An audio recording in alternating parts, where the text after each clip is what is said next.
Thank you, sir. Good day, parents. Good day, teachers. Good day, leaders.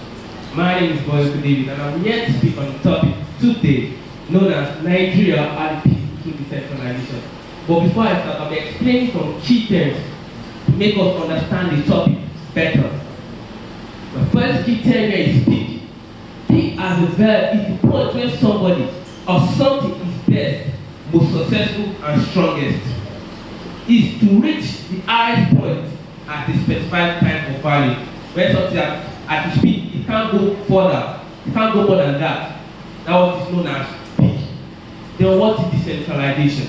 Decentralization is the transfer of authority and responsibility for public function from the central government to the intermediate and local government. It is the transfer of power from the central government to the local unit or intermediate government for effective public function, so that our country or our state can come up with a positive idea to change our country to help us attain a particular peak positively. But what is the topic talking about? What is Nigeria and peak decentralization? What is it talking about? What does it imply? It implies that if Nigeria will be asked to really practice a decentralized system of government, each state and local government will have the authority to make decisions. It gives us the total right, the total authority to make decisions on our own without the central government or federal government coming to play on making decisions for us. It's just like our body. Our body cannot just be playing one role. We have to be the body has to be decentralized to function properly and function well. And also, the manager of these three arms of government, that is the executive, the legislature, and judiciary, will be closer to people and to be easier to implement programs that will benefit the people. It will help giving the people and building a relationship between the people and the government so that they can imply or implement good facilities or good resources that can be favorable to the people of that particular society. So I'm going to bring up some types of decentralization. We need to know the types of decentralization so that we can know the functions of decentralization. The types of decentralization, we have the fiscal decentralization, the administrative decentralization, and the political decentralization. What is political decentralization? It is aimed to give citizens or their elected representatives more power in public decision making. You see, I explain the masses, it gives us the ability, the function, give us the power to make decisions on our own. As a state, as a whole, together, we can come together and put our heads together and make decisions for ourselves, what we want for ourselves, where we are going to, our goals and our visions. It gives us the right to talk, make our voice being heard by the government or the local chairman or local state government. Moving on, what is administrative decentralization? Administrative decentralization involves the redistribution of authority, responsibility, and financial resources for providing public services from the national government to the local unit. It is the distribution of power, of authority, so that our public unit or our public functions can function effectively in the country or in the state, so that the government, central government, don't have any right or any power to come into what the state or the local chairman are busy doing for their state, develop themselves to attain a particular peak positively. Moving on, what is fiscal decentralization? It's also known as financial responsibility on local government or authority making decisions about state expenditure. That's where the local government make decisions about their state expenditure on how they produce their resources, the amount of profit that is coming into their state, the amount of resources that they are going to give out to other states, how they are going to share their profit between themselves without the government coming into play with what they are doing. That is fiscal decentralization. Fiscal decentralization will reduce corruption in the country because people steal the masses' money and go away with it. But now there will be accountability in what we do. People will be held accountable on what they do. People cannot just steal money and go away with it. Because of fiscal decentralization will help sort out those issues and bring out such person that is stealing the money in the country. Come with me as I take you through on how a decentralized government can help us attain a particular peak positively in Nigeria. First point is elected persons will be people who are trained in handling governmental positions and not just anyone who has money.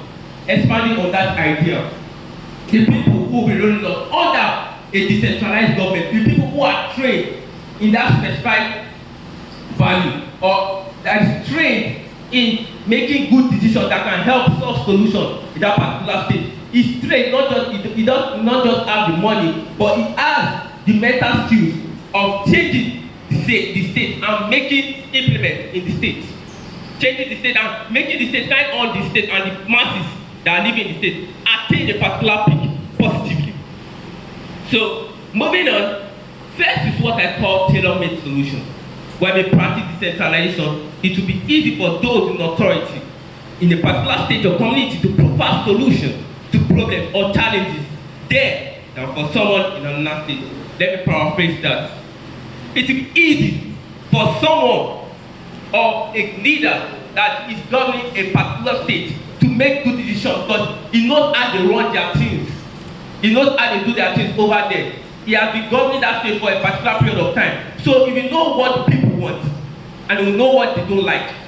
Then someone else that doesn't belong to that state, he will not know exactly what they want and how they run their things over here. Let me give an example to the Igbo, the Yoruba, and the Hausas. There are three different ethnic groups, three different tribes, three different religions, three different backgrounds. Why do you expect the Yoruba to rule the Hausas and the Igbo when they have three different mindsets? Is it possible? But if there is a decentralized government, each state stay on their own, they can be able to come together because they are like brothers and sisters to each other. They can come together and make a positive goal for themselves because they are one accord. Moving on, faster decision making. Decision making becomes quicker and better at the same time by putting down the power to make a decision to the operational level which is nearest to the situation. That is local chairman and the local government. It will be easy for them to make quick decisions, but before the central government can make decisions for one state, you know how many states are in the country? You have 36 states in Nigeria. Before they can make decisions for one state, for another state, time would have run out, the disaster would have taken place before they can make decisions for another state. So it will be easier for local government that are closer to make quick, because as I said previously, they are being trained on that area. So they can make quick decisions on how they can solve that problem in that particular state. Moving on, easy planning and evaluation of projects. Let me elaborate on that. There will be easy planning. You know the total roads that in Lagos, talking about the roads that are in the 36 states. So the government will not be able to build good roads for every state because they have a lot of jobs to do. But if you are under a decentralized government, each state or each local government could do their roads and make good businesses for their masses. And also, furthermore, population census. What is population census? Population census is simply the head count of the people living in a geographical area. We can coordinate population census very well because of the total number of people living in the country. If we can decentralize, we can be able to get the population census easily because part of the factors that affect population census is inadequate census personnel, inaccessibility to some areas, and bad town planning. But if you are in a decentralized government, you can trash out those issues immediately and easily. And we can get the total number of people living in a particular state. And if each state can get the total number of people living in that area, we can get the total of people living in a country and the population. Watch out for this. This is a very important point. There will be faster communication and coordination. There will be faster communication and coordination in the sense that people get information in a quick way and in a fast rate. Take a good example as the virus that happened to us last year, coronavirus. If we are under a decentralized government, we will know the role we have to play to solve such problems. We can coordinate each other. Information will get easily because before information can flow from the central government to all the 30 states, the virus would have done a lot of disaster. But if we are under a decentralized government, we can coordinate ourselves. The government, as I said previously, will have given good decision or wise decision to coordinate ourselves and protect ourselves from the virus.